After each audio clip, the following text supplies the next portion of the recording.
ভকত বৈষ্ণৱ নিমন্ত্ৰণ কৰি আনি প্ৰভু ভগৱন্তৰ লীলাসমূহ শ্ৰৱণ কীৰ্তন কৰাৰ যি সুবিধা কৰি দিছে, যুগ ধৰ্মৰ ফালৰ পৰা ইয়াক শ্ৰেষ্ঠ কৰ্ম বুলি অভিহিত কৰিছে।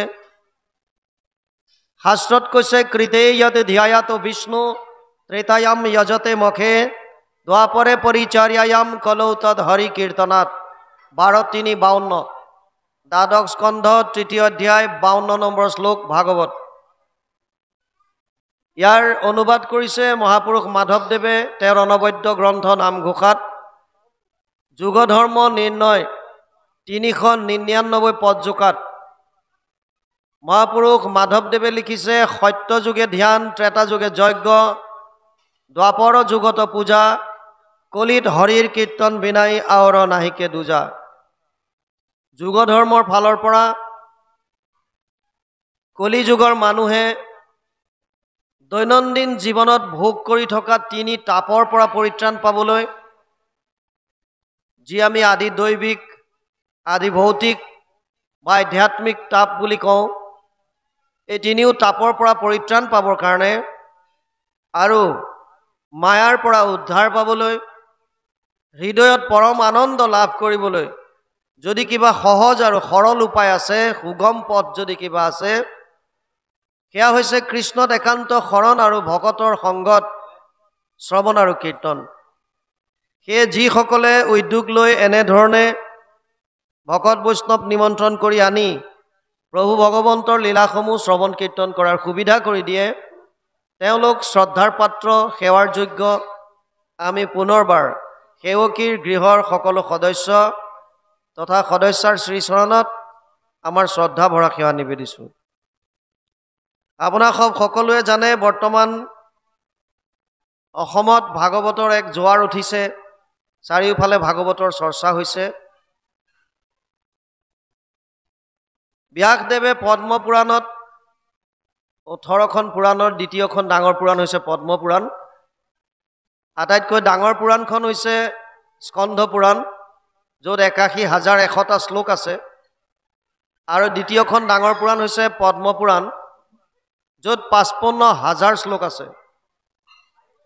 এই পদ্ম পুৰাণৰ শেষৰ খণ্ডটোত, অৰ্থাৎ উত্তৰ খণ্ডত, ভাগৱত মাহাত্ম্য নামেৰে তেওঁ 6টা অধ্যায়ত ভাগৱতৰ মহিমা গাইছে। আৰু তাত ব্যাসদেৱে উল্লেখ কৰিছে, এতদস্মাৎ পৰম কিঞ্চিত মনশুদ্ধে ন বিদ্যতে জন্মান্তৰে ভৱেত পুণ্যম তদা ভাগৱতম লভেত। পদ্ম পুৰাণ উত্তৰ খণ্ড ভাগৱত মাহাত্ম্য 1ম অধ্যায় 12 নম্বৰ শ্লোক। ব্যাসদেৱে কৈছে, ভাগৱততকে শ্ৰেষ্ঠ গ্ৰন্থ মন শুদ্ধিকৰণৰ কাৰণে আন একো নাই। অৰ্থাৎ আমাৰ ভাৱবিলাক শুদ্ধিকৰণ কৰিবৰ কাৰণে, শুদ্ধ কৰিবৰ কাৰণে, মনটো সুন্দৰ কৰিবৰ কাৰণে যদি উত্তম কিবা গ্ৰন্থ আছে, সেয়া ভাগৱত বুলি ব্যাসদেৱে উল্লেখ কৰিছে। পিছে লগতে এটা কথা কৈছে, জন্মান্তৰে ভৱেত পুণ্যম তদা ভাগৱতম লভেত। বহুত জন্মৰ পুণ্য সঞ্চিত হ'লেহে মানুহে ভাগৱত শ্ৰৱণ কৰাৰ সৌভাগ্য লাভ কৰে। ব্যাসদেৱৰ শ্লোকটোৰ প্ৰতি যদি আমি লক্ষ্য কৰোঁ, তেতিয়া দেখিম যে ভাগৱত শুনিলে মানুহৰ মনৰ ভাৱ শুদ্ধ হয়। আৰু এটা ডাঙৰ কথা হৈছে, মানুহৰ মনৰ ভাৱবিলাক যদি শুদ্ধ হয়, তেতিয়াহ'লে তেওঁলোকৰ দ্বাৰা কোনো ধৰণৰ অপকৰ্ম সমাজত হ'ব নোৱাৰে। ভাৱ শুদ্ধ হ'লে আমি বেয়া কাম কৰিব নোৱাৰোঁ।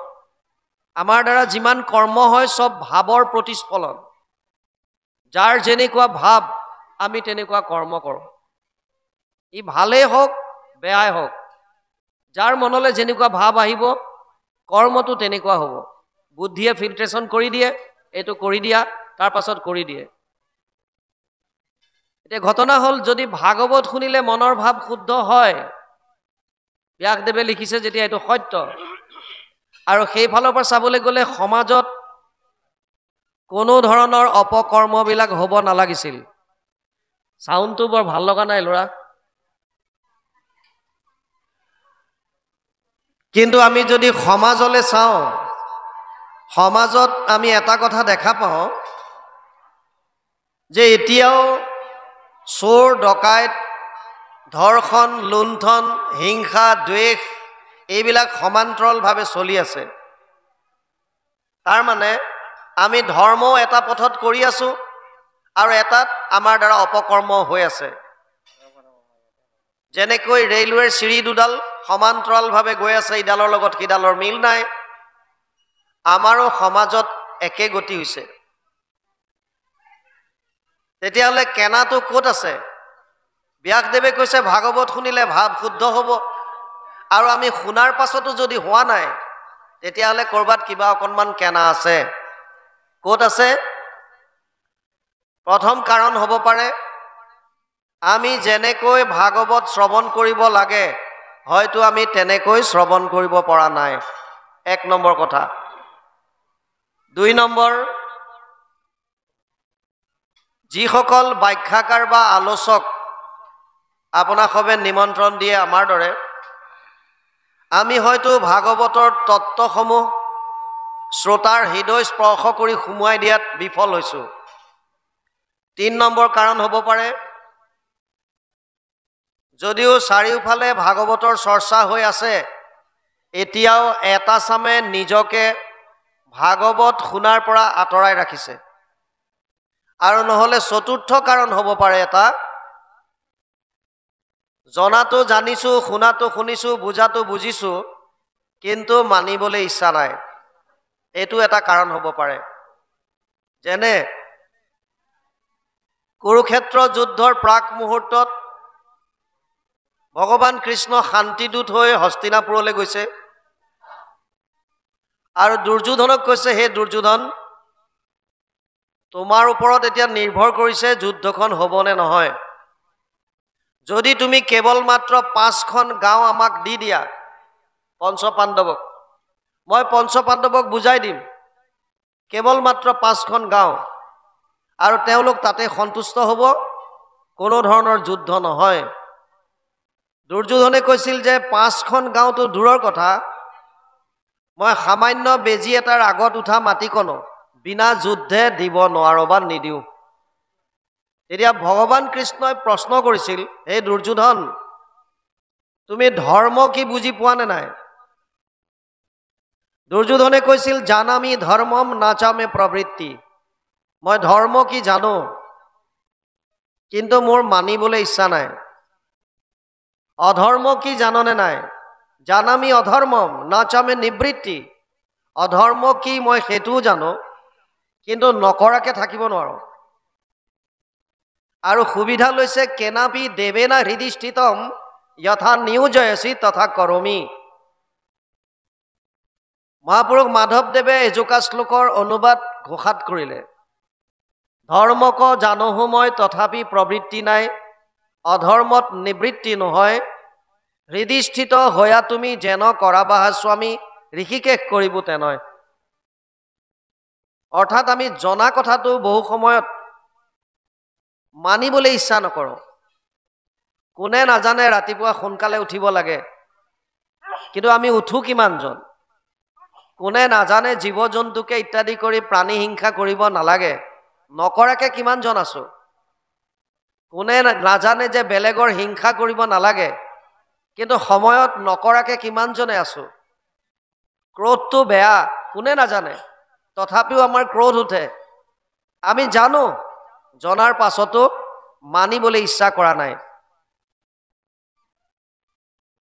ব্যাসদেৱে কৈছে ভাগৱত শুনিলে মনৰ ভাৱ শুদ্ধ হ'ব আৰু আমি ইমান শুনাৰ পাছতো হোৱা নাই তাৰ মানে 1 নম্বৰ কাৰণটো অকণ বিশ্লেষণ কৰি চাও যদি যেনেকে শুনিব লাগে তেনেকে শুনা নাই তেতিয়া কেনেকে শুনিব লাগে গীতাত অৰ্জুনক কৈছে শ্ৰদ্ধাৱান লব্ধতে জ্ঞানম তৎপৰে সং যতেন্দ্ৰিয় জ্ঞানম লব্ধৱা পৰম শান্তি মচিৰেণ অধিগচ্ছতি 4ৰ্থ অধ্যায় 39 নম্বৰ শ্লোক গীতা অৰ্জুনক কৈছে হে অৰ্জুন যিজন শ্ৰদ্ধাৱান সেইজনেহে জ্ঞান লাভ কৰিব পাৰে অৰ্থাৎ আমি যদি শুনোতে শ্ৰদ্ধা সহকাৰে যদি শ্ৰৱণ নকৰো তেতিয়াহ'লে ভাগৱতৰ কথাখিনি শব্দসমূহ আমাৰ হৃদয় স্পৰ্শ কৰিব নোৱাৰিব জাষ্ট ইন্দ্ৰিয়ৰ দ্বাৰা আমি শ্ৰৱণ কৰিম, এখন কাণে সোমাই আনখনে ওলাই যোৱাৰ নিচিনা কথা। কিন্তু যদি শ্ৰদ্ধা আহে, শ্ৰদ্ধা সহকাৰে যদি শ্ৰৱণ কৰে, তেতিয়াহ'লে ইয়াৰ প্ৰতিটো শব্দ আমাৰ হৃদয়ত প্ৰৱেশ কৰি এটা ৰসায়নৰ সৃষ্টি কৰিব। আৰু সেই ৰসায়নটোৱে মহাপুৰুষ মাধৱদেৱে গোটেই প্ৰচেছটো লিখিছে ঘোষাত, কৰ্ণপথে ভকতৰ হিয়াত প্ৰৱেশী হৰি, দুৰ্বাসনা হৰে সমস্তই, জলৰ যতেক মল যেহেন শৰৎকালে, স্বভাৱতে নিৰ্মল কৰে। প্ৰত্যেকটো শব্দ কৰ্ণপথে আমাৰ ভিতৰত গৈ এটা ৰসায়নৰ সৃষ্টি হ'ব, আৰু তাৰ দ্বাৰা ভিতৰৰ যিমানবিলাক দুৰ্বাসনা আছে, ময়লা আছে, এইবিলাক ধুই নিকা কৰি দিব। এতিয়া শ্ৰদ্ধা কেতিয়া আহিব? যেতিয়া আমি ইয়াৰ মাহাত্ম্যটো জানিম, ভাগৱতত আচলতে কি আছে। ব্যাসদেৱে পদ্মপুৰাণত কৈছে, যত্ৰ যত্ৰ ভাগৱতী বৰ্ত ভক্তি আদি কাম ব্ৰজেত, কথা শব্দম সমকৰ্ণম তত্ৰিকম তৰুণয়েত। পদ্মপুৰাণ উত্তৰখণ্ড ভাগৱত মাহাত্ম্য 3 অধ্যায় 9 নম্বৰ শ্লোক। য'ত য'ত ভাগৱতৰ কথা হয় তালৈ তিনিটা বস্তুৰ আগমন ঘটে। এক হৈছে বুদ্ধি, এক হৈছে ভক্তি, এক হৈছে জ্ঞান, আৰু এক হৈছে বৈৰাগ্য। তিনিটা তত্ত্ব, ভক্তি, জ্ঞান আৰু বৈৰাগ্য। শ্ৰোতাৰ হৃদয়ত ইতিমধ্যে আপোনালোকৰ ভক্তি, জ্ঞান, বৈৰাগ্য থিতাপি ল'লে, স্থিতি হ'ল। যিমান ভাগৱতৰ কথা আজি আপোনালোকে শ্ৰৱণ কৰিব, এই তিনিটা তত্ত্ব হৃদয়ত তৰুণ হৈ গৈ থাকিব। ভক্তি বাঢ়িব, জ্ঞান বৃদ্ধি হ'ব, আৰু ভোগবাদৰ প্ৰতি বৈৰাগ্যৰ ভাৱ আহিব। ব্যাসদেৱে কৈছে ভাগৱত এনেকুৱা এখন গ্ৰন্থ, যিখন গ্ৰন্থ যদি সদায় কাৰোবাৰ ঘৰত পাঠ কৰে, কথা ভাগৱতস্যাপি নিত্যম ভৱতি যত গৃহে, তৎ গৃহম তীৰ্থৰূপম হি বাসতম পাপনাশনম। ভাগৱতৰ কথা যিখন ঘৰত সদায় হয়, পুৱা গধূলি আপোনালোকে গুৰু সেৱা কৰোঁতে অকণমানো যদি শ্ৰৱণ কৰে, অকণমান যদি পাঠ কৰে, বেছি নালাগে, 10 মিনিট, 15 মিনিট, আধা ঘণ্টা, যোনে যিমান সময় উলিয়াব পাৰে, এই অভ্যাসকনো যদি আমি কৰোঁ নিয়মিতভাৱে, ব্যাসদেৱে কৈছে আমাৰ ঘৰবিলাক তীৰ্থক্ষেত্ৰলৈ ৰূপান্তৰিত হ'ব, আৰু তাত কোনো ধৰণৰ পাপ থাকিব নোৱাৰিব, কোনো ধৰণৰ পাপ থাকিব নোৱাৰে। তেতিয়াহ'লে আমি এনেকুৱা অনুষ্ঠানত 1 ঘণ্টা বা 2 ঘণ্টা বা 4 ঘণ্টা বা 6 ঘণ্টা শ্ৰৱণ কৰি আমি কিমান গম পাম? ভাগৱত এখন সাগৰৰ দৰে, শ্ৰীমদ ভাগৱত অৰ্ণৱম। এই মহাসাগৰত যিজনে স্নান সদায় কৰে, সেইজন পবিত্ৰ তীৰ্থক্ষেত্ৰত বাস কৰে। আমাৰ ঘৰখন তীৰ্থক্ষেত্ৰলৈ ৰূপান্তৰিত কৰাৰ এইটোৱে আটাইতকৈ সুগম উপায়। ব্যাসদেৱে ইয়ালৈকো কৈছে, যদি কোনোবাই এফালে অশ্বমেধ সহস্ৰাণী বাজপেয় শতানি চ শুকশাস্ত্ৰ কথায় চ কলৌ নৰহন্তি সৰসীম। পদ্মপুৰাণ উত্তৰখণ্ড ভাগৱত মাহাত্ম্য 3 অধ্যায় 29 আৰু 30 নম্বৰ শ্লোক। আগৰটো 29, এইটো 30। এফালে যদি 1000 অশ্বমেধ আৰু 100টা বাজপেয় যজ্ঞ কৰে, আৰু আনফালে যদি আপোনালোকে অনুষ্ঠিত কৰাৰ দৰে ভাগৱতৰ শ্ৰৱণ কীৰ্তন কৰে, ব্যাসদেৱে কৈছে ভাগৱত শ্ৰৱণ কৰি যিটো ফল পাব, 1000 অশ্বমেধ আৰু 100টা বাজপেয় যজ্ঞ কৰি ভাগৱতৰ ফলৰ 16 ভাগৰ এভাগ মাত্ৰ পাব। 16 ভাগৰ এভাগ আমি কোৱা নাই, ব্যাসদেৱে পদ্মপুৰাণৰ উত্তৰখণ্ড ভাগৱত মাহাত্ম্য 3 অধ্যায় 30 নম্বৰ শ্লোকত লিখিছে। ভাগৱত ভগৱান কৃষ্ণৰ বাংময় মূৰ্তি।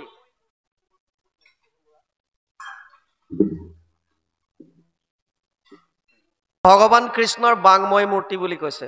তেনেয়ম বাংময় মূৰ্তি প্ৰত্যক্ষ বৰ্ততে হৰি, সেৱাত শ্ৰৱণাত পথত দৰ্শনাত পাপনাশিনী। পদ্মপুৰাণ উত্তৰখণ্ড ভাগৱত মাহাত্ম্য 3 অধ্যায় 62 নম্বৰ শ্লোক। তাত কৈছে যে ভাগৱত ভাগ ভগৱান কৃষ্ণৰ বাংময় মূৰ্তি, শব্দ আকাৰে, বাণী আকাৰে ইয়াত বিৰাজমান হৈ আছে। যেনেকৈ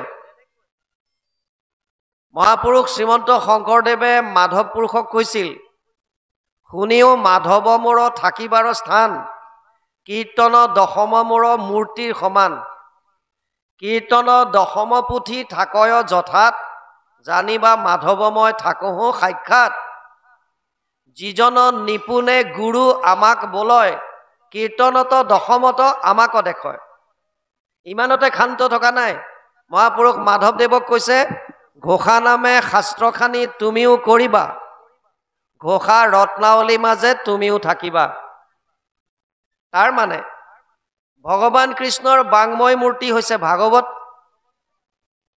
গুৰুজনাৰ বাংময় মূৰ্তি হৈছে কীৰ্তন দশম মহাপুৰুষ মাধৱদেৱৰ বাংময় মূৰ্তি হৈছে ঘোষা ৰত্নাৱলী তাৰ মানে কি এই মূৰ্তিটো থাপনাত থাপি ৰঙা কাপোৰ দি আমি যদি কেৱল ধূপ ধূনা জ্বলাই থাকো সেইটোতে হ'ব নে বেলেগ অৰ্থ বেলেগ যদি কৃষ্ণক পাব বিচাৰিছে ভাগৱত অধ্যয়ন কৰক ভগৱান কৃষ্ণই কি ক'ব বিচাৰিছিল তেওঁৰ আদৰ্শ কেনেকুৱা কেনেধৰণে তেওঁ মানৱীয় লীলা কৰিছিল তেওঁৰ পৰা আমাৰ জীৱনত আমি কেনেকুৱা আচৰণ গ্ৰহণ কৰিম এই সমস্তখিনি ঘটনা ভাগৱতৰ মাজত পাব সেইকাৰণে ভাগৱতক ভগৱান কৃষ্ণৰ বাংময় মূৰ্তি বুলি কৈছে ইয়াক অধ্যয়ন কৰিব লাগিব শ্ৰৱণ কৰিব লাগিব কীৰ্তন কৰিব লাগিব তেতিয়া ইয়াৰ তত্ত্বটো আমি বুজি পাম তেনেকৈ গুৰুজনাক যদি জানিব বিচাৰো তেতিয়াহ'লে কীৰ্তন দশম অধ্যয়ন কৰিব লাগিব গুৰুজনাই কি ক'ব বিচাৰিছিল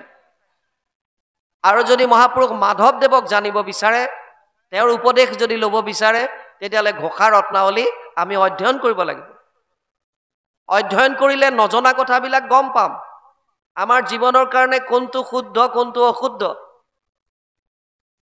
কোনটো কৰিলে আমি পৰম আনন্দ লাভ কৰিব পাৰিম আৰু কোনটো কৰিলে আমি দৈনন্দিন জীৱনত কেৱল দুখ আৰু দুখ পাম এই সমস্ত ঘটনা সমস্ত মাৰ্গ আপোনালোকে গ্ৰন্থৰ মাজত পাব সেইকাৰণে ইয়াত ভগৱান কৃষ্ণক বাংময় মূৰ্তি বুলি কৈছে আৰু কৈছে যিজনে ভাগৱতৰ কেৱল সেৱা এটা কৰিলে সেৱাত শ্ৰৱণাত যোনে শ্ৰৱণ কৰিলে পাঠত যোনে পাঠ বা কীৰ্তন কৰিলে আৰু নহলে দৰ্শনাত যদি কেৱল মাত্ৰ শ্ৰদ্ধা সহকাৰে দৰ্শনো কৰে তেতিয়াও আমাৰ পাপ নাশ হ'ব বুলি ব্যাসদেৱে পদ্ম পুৰাণ উত্তৰখণ্ড ভাগৱত মহাত্ম্যৰ ৩য় অধ্যায় ৬২ নম্বৰ শ্লোকত লিখি থৈছে আৰু এটা মহাত্ম্য আছে ভাগৱতৰ ভাগৱত সমস্ত শাস্ত্ৰৰ সাৰ আমাৰ সনাতন ধৰ্মৰ মূল হৈছে বেদ জগত সংহৰি সুতি আছে নাৰায়ণ প্ৰথম নিশ্বাসে বাজ ভৈলা বেদগণ কীৰ্তন বেদস্তুতিত প্ৰথম কীৰ্তনতে লিখিলে গুৰুজনাই জগত সংহাৰ কৰি প্ৰভু ভগৱন্ত নাৰায়ণ যেতিয়া শয়ন কৰি আছে তেওঁৰ নিশ্বাসত বেদ বাহিৰ হৈছিল আৰু এই বেদৰ বিস্তাৰ কৰিছে দৈপ্যায়নে বেদৰ বিস্তাৰ কৰাৰ কাৰণে তেওঁৰ এটা নাম হ'ল বেদব্যাস বেদ 4খন ঋক সাম যজুৰ অথৰ্বক্ষ চতুৰ্বেদ ঊৰ্ধ্বতে ভাৰত পুৰাণম চ পঞ্চম বেদ উচ্যতে 1:4:20 প্ৰথম স্কন্ধ 4ৰ্থ অধ্যায় 20 নম্বৰ শ্লোক ভাগৱত ঋগ্বেদ সামবেদ যজুৰ্বেদ আৰু অথৰ্ববেদ যদিও 4খন বেদ বুলি কোৱা হয় ব্যাসদেৱে ভাগৱতৰ প্ৰথম স্কন্ধৰ 4ৰ্থ অধ্যায় 20 নম্বৰ শ্লোকত ঘোষণা কৰিছে মহাভাৰত আৰু পুৰাণক পঞ্চম বেদ বুলি সেইকাৰণে ভাগৱত এভাগ পঞ্চম বেদ বুলি আমি ধৰিব পাৰোঁ বেদৰ 4টা ভাগ আছে য'ত মন্ত্ৰবিলাক আছে তাক সংহিতা বুলি কয় এটা অংশ আছে আৰণ্যক গদ্য আকাৰে বিভিন্ন বিধি দিছে ইয়াৰ শেষৰ পাৰ্টটো এইটো ব্ৰাহ্মণ্য ইয়াৰ শেষৰ পাৰ্টটো আৰণ্যক আৰু বেদৰ অন্তত যিখিনি আছে তাক বেদান্ত বুলি কয় বা উপনিষদ বুলি কয় বেদৰ সাৰমৰ্ম যদি জানিব বিচাৰে তেতিয়াহ'লে বেদান্ত অধ্যয়ন কৰিব লাগিব মানে উপনিষদ এটা ডাঙৰ কথা যিজন ব্যাসদেৱে বেদৰ বিস্তাৰ কৰিছে তেওঁৱে ভাগৱতত লিখিছে সৰ্ব বেদান্ত সাৰম হি শ্ৰী ভাগৱতম ইষ্যতে য়ৈশ্বৰ ৰসামৃত তৃপ্তস্য নান্যত্ৰ ৰতি ক্বচিত 12, 13, 15 দ্বাদশ স্কন্ধ ত্ৰয়োদশ অধ্যায় 15 নম্বৰ শ্লোক ইয়াৰ অনুবাদ মহাপুৰুষ মাধৱদেৱে ঘোষাত কৰিছে। সমস্ত বেদান্ত সাৰ মহাভাগৱত শাস্ত্ৰ ইহাৰ অমৃত ৰস পায়, পৰম সন্তোষে পান কৰিলে যিজনে তাৰ অন্যত্ৰ ৰসত ৰতি নাই। ভাগৱত মূল আছে সংস্কৃতত। আজি আমাক প্ৰথম স্কন্ধৰ পৰা যাবলৈ দিছে, গতিকে আমি এতিয়া পদৰ লগে লগে যাম। মূল ভাগৱত ভাগ সংস্কৃতত আছে। 12টা স্কন্ধ আছে, 335টা অধ্যায় আছে, 18,000 শ্লোক আছে, 5,96,000 শব্দ আৰু 10টা লক্ষণ। অত্ৰ স্বৰ্গ বিসৰ্গ স্থানম পোষণম উতয় মনন্তৰ এশ অনুকথা নিৰোধ মুক্তি আশ্ৰয়। 10টা লক্ষণ ভাগৱতে দিছে। তৃতীয় স্কন্ধৰ পৰা লক্ষণসমূহ আৰম্ভ হৈছে। প্ৰথম আহিছে সৰ্গ। সৰ্গ মানে সৃষ্টি, আদি সৃষ্টি। আমি যিখন দেখিছোঁ সংসাৰ বা ব্ৰহ্মাণ্ড, এনেকুৱা কোটি কোটি ব্ৰহ্মাণ্ড আছে। এই ব্ৰহ্মাণ্ডৰ সৃজন কেনেকৈ হ'ল, ইয়াৰ বিষয়ে জানিবৰ কাৰণে তৃতীয় স্কন্ধ ভাগৱত অধ্যয়ন কৰিব লাগিব। চতুৰ্থত লক্ষণ দিছে বিসৰ্গ। ব্ৰহ্মাদিৰ দ্বাৰা সৃষ্টিৰ বিকাশ কেনেকৈ হ'ল সেয়া জানিবৰ কাৰণে চতুৰ্থ স্কন্ধ। পঞ্চমত আছে স্থান, ভূগোল আৰু খগোলৰ বিষয়ে জানিবলৈ, খগোল মানে গ্ৰহ নক্ষত্ৰৰ বিষয়ে জানিবলৈ পঞ্চম স্কন্ধ। ষষ্ঠ স্কন্ধ পোষণ, প্ৰভু ভগৱন্তই জীৱবিলাকক কেনেকৈ পোষণ কৰে, চিত্ৰকেতু উপাখ্যান, বৃত্তাসুৰ বধ, অজামিল উপাখ্যান বিভিন্ন কাহিনীৰ দ্বাৰা সুন্দৰভাৱে বৰ্ণনা কৰিছে। সপ্তম স্কন্ধ উতি। উতি মানে বাসনা।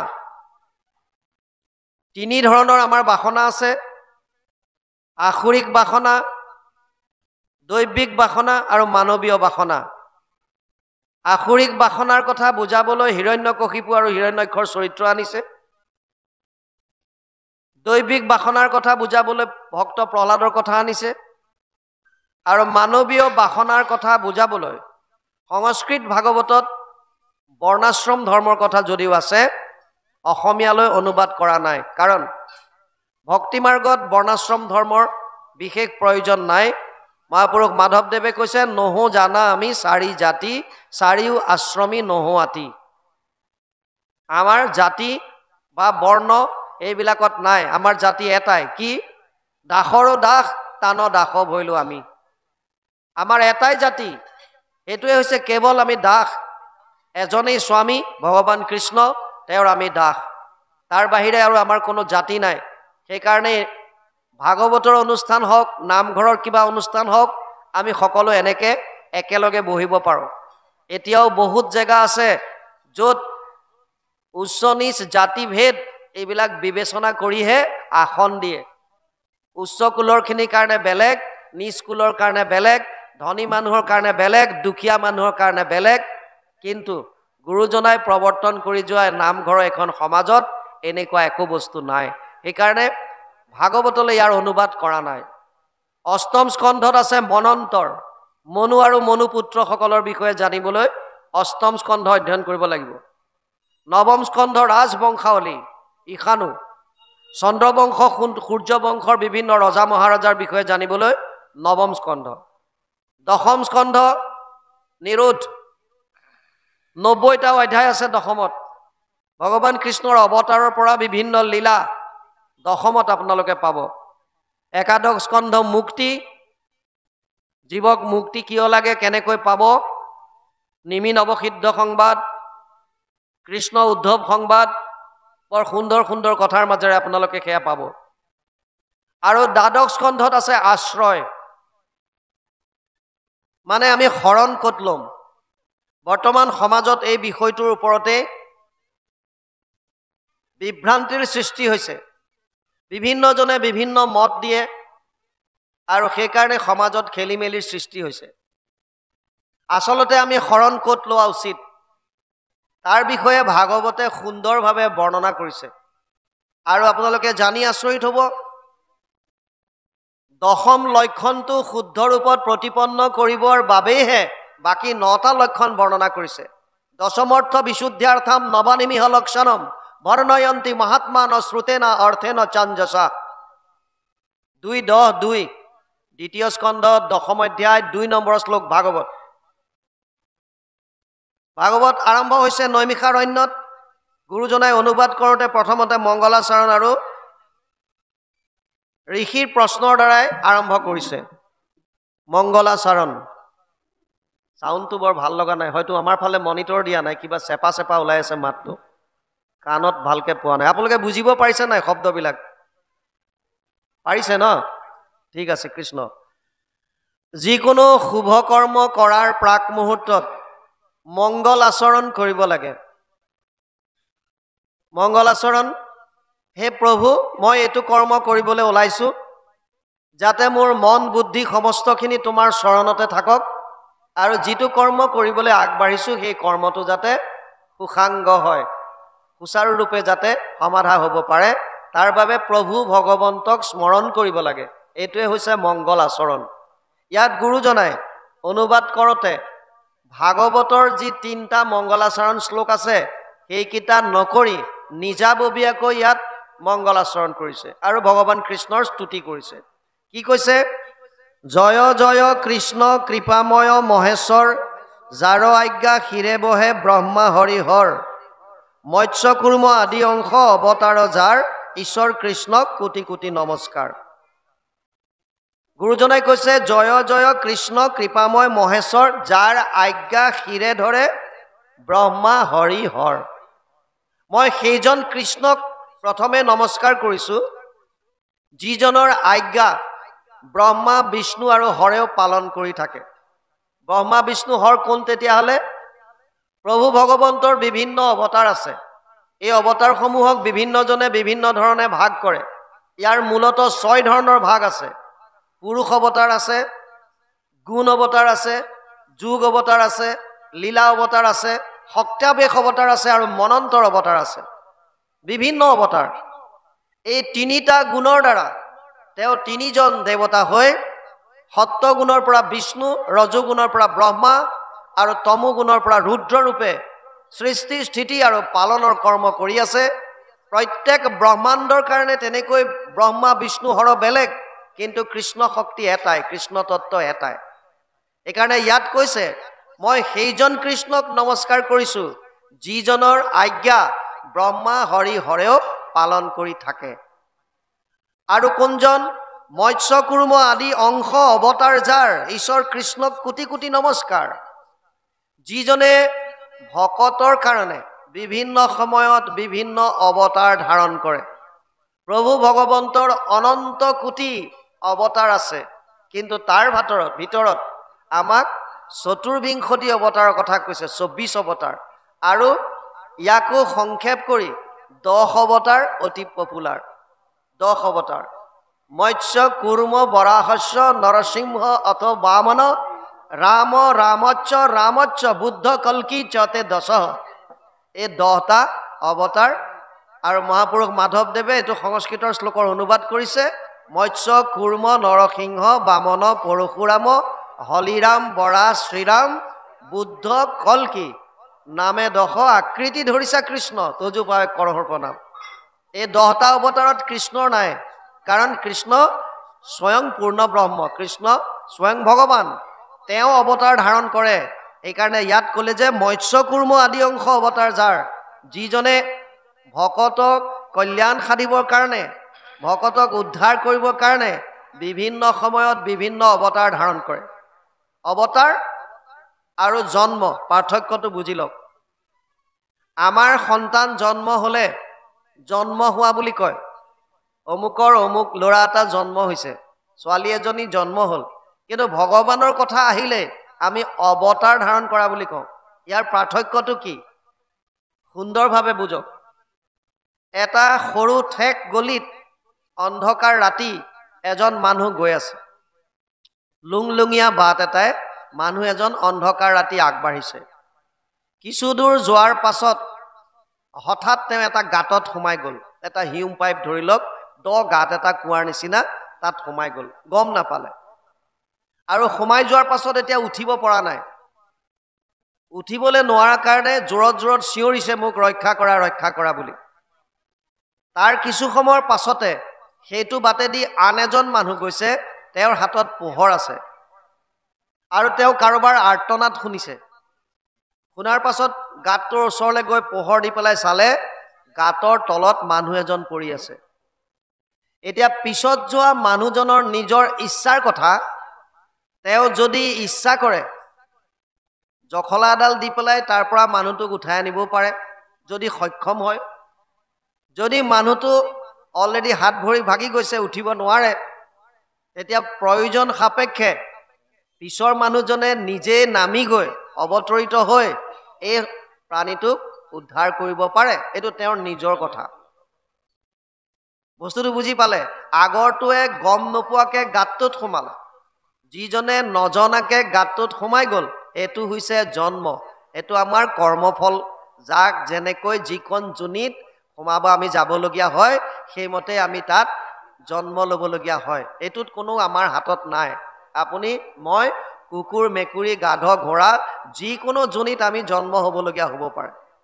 কিন্তু পিছৰজনৰ নিজৰ ইচ্ছাৰ কথা। তেওঁ ইচ্ছা কৰিলে গাঁতটোত নিজে সোমাবও পাৰে আৰু ইচ্ছা নকৰিলে তেওঁ নিজে উপায় অৱলম্বন কৰি তাৰ পৰা উঠাবও পাৰে। যদি নিজে অৱতৰিত হয় এইটোক অৱতাৰ বুলি কয়। যেতিয়া সংসাৰ গৰ্তত থকা আমি প্ৰাণীবিলাকে ভগৱান কৃষ্ণক যেতিয়া চিঞৰো, হে প্ৰভু আমাক ৰক্ষা কৰা, তেতিয়া বিভিন্ন সময়ত তেওঁ অৱতাৰ ধাৰণ কৰিবলগীয়া হয়, অৰ্থাৎ অৱতৰিত হয়। আৰু সহজকে বুজক,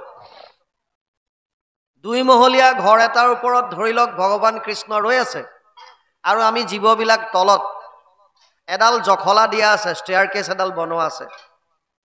আমাক ভগৱানে কৈছে জখলালেদি ওপৰলৈ উঠি আহা। যিবিলাক 2-এটা প্ৰাণী সক্ষম, শাৰীৰিকভাৱে সুস্থ সবল, তেওঁলোকে জখলাডালেদি ওপৰলৈ উঠিছে। আৰু যিবিলাক আমাৰ দৰে অক্ষম, আমি যাব পৰা নাই, আমাৰ দৰে প্ৰাণীবিলাকে ভগৱানক প্ৰাৰ্থনা কৰি সুধিছে, হে প্ৰভু জখলাডাল অকল ওপৰলৈ উঠিবলৈকে ব্যৱহাৰ হয় নে নামিবলৈও? ভগৱানে কৈছে নামিবও পাৰি। এতিয়া প্ৰাণীসমূহে অনুৰোধ কৰিছে, প্ৰভু আমাৰ সক্ষম নাই, আমি সামৰ্থ্য নহয় তোমাৰ ওচৰলৈ জখলা বগাই যাবলৈ, আমাৰ শাৰীৰিক আৰু মানসিক আমি অক্ষম, আমাৰ সিমান বুদ্ধি নাই, জ্ঞান নাই, সেইকাৰণে তোমাক কাতৰ কৰি অনুৰোধ কৰিছোঁ, তুমি নিজে নামি আহা, আমাক উদ্ধাৰ কৰা। তেতিয়া ভগৱান কৃষ্ণ যদি নিজে নামি আহে এই প্ৰাণীক উদ্ধাৰ কৰিবলৈ, এইটোক অৱতাৰ বুলি কয়, অৱতৰিত হোৱা। বৰ সুন্দৰভাৱে কৈছে। অৰ্জুনক বিভিন্ন যোগৰ কথা কৈ আছিলে। অৰ্জুনৰ মন বিষাদ আৰু তেওঁক বিভিন্ন যোগৰ কথা, সাংখ্য যোগ, জ্ঞান যোগ কৈ গৈছে। 4ৰ্থ অধ্যায়ত যেতিয়া গৈ পেলাই ভগৱান কৃষ্ণই ক'লে, আৰে অৰ্জুন তোক মই যিমানবিলাক জ্ঞান এতিয়ালৈকে কৈছোঁ, এইবিলাক আগতে মই সূৰ্যক কৈছিলোঁ। ইমম বিবস্বতে যোগম প্ৰোক্তমান অহম অব্যয়ম বিবস্বান মনুৱে প্ৰাহু মনু ইচ্ছাকৈ অব্ৰবীত এৱম পৰম্পৰা প্ৰাপ্তম ইমম ৰাজৰ্ষয়ো বিদু স কালে নেহ মহতা যোগানস্ত পৰম তপ। 4ৰ্থ অধ্যায় 1ম আৰু 2য় শ্লোক গীতা। এই অৰ্জুন তোক মই যি জ্ঞানৰ কথা কৈছোঁ, এই জ্ঞান আগতে সূৰ্যক দিছিলোঁ। বিবস্বান মনুৱে প্ৰাহু, সূৰ্যই মনুক ক'লে, মনুৱে ইক্ষাকুক ক'লে, আৰু এনেকৈ পৰম্পৰাগতভাৱে ক্ৰমাগতভাৱে আহি আছিল। কিন্তু কালৰ সোঁতত এই যোগবিলাক বা জ্ঞানবিলাক নষ্ট হৈ গ'ল। স এভায়ম ময়াতে অদ্য যোগ প্ৰোক্ত পুৰাতন ভক্তোসি মে সখা চেতি ৰহস্য হৃতদুত্তমম। এই অৰ্জুন, গীতা 4ৰ্থ অধ্যায় 3 নম্বৰ শ্লোক। তাত ক'লে যে হে অৰ্জুন, মই এতিয়া এই নষ্ট হৈ যোৱা জ্ঞানবিলাক বা যোগৰ বিষয়ে তোক মই পুনৰ কম, শুন। অৰ্জুনৰ মনত সংশয় হ'ল, আমি দুটা একে লগৰ আৰু সূৰ্য হৈছে বহুত আগৰ, ভগৱান কৃষ্ণই সূৰ্যক কেনেকৈ লগ পালে, এইটো অৰ্জুনৰ মনত সংশয় আহিল। সেইকাৰণে অৰ্জুনে সখা যেতুকে সুধি দিলে, অপৰম ভৱতু জন্ম পৰজন্ম বিবস্বত কথম এতদ বিজানীয়ম ত্বম আদৌ প্ৰোক্তবান ইতি। চতুৰ্থ অধ্যায় 4 নম্বৰ শ্লোক গীতা এই সখা অপৰম ভৱতু জন্ম তোমাৰ জন্মটো এতিয়া হৈছে অৰ্থাৎ মোৰ লগত আৰু সূৰ্য হৈছে বহুত আগত সৃষ্টিৰ আদিত গতিকে তুমি কেনেকৈ সূৰ্যক লগ পালা তুমি যে সূৰ্যক জ্ঞান দিছিলা মই কেনেকৈ মানি লম এতিয়া প্ৰভু ভগৱন্তই অৱতাৰৰ পোল খুলিছে আৰু ক'লে হে অৰ্জুন বহুনি মে ব্যতীতানি জন্মানি তবচা অৰ্জুন তানি অহম বেদ সৰ্বাণি না তম বেদ পৰম তপ চতুৰ্থ অধ্যায় 5 নম্বৰ শ্লোক গীতা হে অৰ্জুন তোৰে মোৰে আগতে বহুবাৰ জন্ম হৈছে বহুনি মে ব্যতীতানি জন্মানি তবচা অৰ্জুন তোৰ হেবিলাক মনত নাই কিন্তু মোৰ সব মনত আছে মই কেতিয়া অৱতাৰ লওঁ শুন কেতিয়া यदा यदा हि धर्मस्य ग्लानिर्भवति भारत अद्भुत्यानाम अधर्मस्य तदात्मानं सृजाम्यहम् परित्राणाय साधूनां विनाशाय च दुष्कृतं धर्म संस्थापनार्थाय सम्भवामि युगे युगे चतुर्थ अध्याय 7 আৰু 8 নম্বৰ শ্লোক গীতা ভগৱান কৃষ্ণই অৰ্জুনক কৈছে হে অৰ্জুন যেতিয়া যেতিয়া ধৰ্মৰ গ্লানি হয় অধৰ্মৰ উত্থান হয় সাধু সন্ত মহন্তৰ ওপৰত আখৰিক বৃত্তিৰ মানুহে অন্যায় কৰে অত্যাচাৰ কৰে তেতিয়া মই অৱতাৰ ধাৰণ কৰোঁ আৰু তেনেকৈ বিভিন্ন সময়ত বিভিন্ন অৱতাৰ ধাৰণ কৰিছে ইয়াৰ পাছত কৈছে নমো নমো মধুমূৰ ৰিপু মহাহৰি অন্তজু উত্তমাতি হৈ যাক স্মৰি মই সেইজন ঈশ্বৰক নমস্কাৰ কৰিছোঁ যিজনে মধু আৰু মূৰ দৈত্যক বধ কৰিছিল যাৰ নাম স্মৰণ কৰি অন্ত্যজু নিজ জাতিও পৰম গতি লাভ কৰিব পাৰে মাম হি পাৰ্থ ব্যপাশ্ৰিত য়ে অপিষু পাপ য়োনয় স্ত্ৰীয় বৈশ্যস তথা শূদ্ৰস্তে অপি ইয়ান্তি পৰম গতিম নৱম অধ্যায় 32 নম্বৰ শ্লোক গীতা হে অৰ্জুন মোক যোনে আশ্ৰয় ল'লে মোক যোনে শৰণ ল'লে যিজনে মোৰ ওচৰত শৰণ ল'লে তেওঁ লাগিলে যিয়ে নহওক চাণ্ডাল পৰ্যন্তও হওক বিষয়ত আসক্তি থকা ক্ষুদ্ৰ বৈশ্য স্ত্ৰীৰ দৰে হওক মই সকলোকে উদ্ধাৰ কৰি লৈ যাওঁ তাৰ পাছত কৈছে সমস্তে জগত উদ্ধাৰক যাৰ নাম হেনয় কৃষ্ণক কৰো সহস্ৰ প্ৰণাম সমস্তে জগত উদ্ধাৰক যাৰ নাম যাৰ কেৱল নাম মাত্ৰ ল'লেই সমস্ত জগত উদ্ধাৰ হ'ব পাৰে কলি যুগত বিশেষকৈ কলৌ দোষ নিধে ৰাজন অস্তিহি এক মহান গুণ কীৰ্তনা দেৱ কৃষ্ণস্য মুক্ত সংগ পৰম ব্ৰজেত 12:3-51 ভাগৱত দ্বাদশ স্কন্ধ 3 অধ্যায় 51 নম্বৰ শ্লোকত ব্যাসদেৱে লিখিছে আৰু মহাপুৰুষ মাধৱদেৱে ইয়াৰ লগত মিলা জোলাকৈ অনুবাদ কৰিছে দোষৰ সাগৰ কলি তাকো পৰীক্ষিত ৰাজা গুণ দেখি কৰিলা ৰক্ষণ অন্ত্যজাতি পাতকিও কলিত তৰয় সুখে মুখে কৰি কৃষ্ণৰ কীৰ্তন কেৱল ভগৱান কৃষ্ণৰ নাম মাত্ৰ লৈ কলি যুগত আমি পৰম গতি লাভ কৰিব পাৰোঁ এইকাৰণে গুৰুজনাই লিখিলে সমস্তে জগত উদ্ধাৰক যাৰ নামৰ মাহাত্ম্য ইয়াত দেখুৱাইছে হেনয় কৃষ্ণক কৰো সহস্ৰ প্ৰণাম প্ৰভু ভগৱন্ত ভকতৰ নৱনিধি হৰিক স্মৰণে আৰম্ভৰ হওক সিদ্ধি পৰীক্ষিত মুখ্য কথা দ্বাদশ স্কন্ধৰ কৃষ্ণৰ চৰণে ভনে কিংকৰ কৃষ্ণৰ নৱনিধি কুবেৰৰ যেনেকৈ নৱনিধি আছে নিধিয়ে সাগৰক বুজায় মূল্যৱান বস্তু কুবেৰৰ তেনেকৈ আছে পদ্ম মহাপদ্ম ইত্যাদি কৰি নৱনিধি ভকতৰ কাৰণে নৱবিধ ভক্তি শ্ৰৱণম কীৰ্তনম বিষ্ণু স্মৰণম পাদ সেৱনম অৰ্চনম বন্দনম দাস্যম সাক্ষ্য আত্মনিবেদনম 7-5-23 সপ্তম স্কন্ধ 5ম অধ্যায় 23 নম্বৰ শ্লোকত প্ৰহ্লাদে দৈত্য শিশুসকলক কৈছে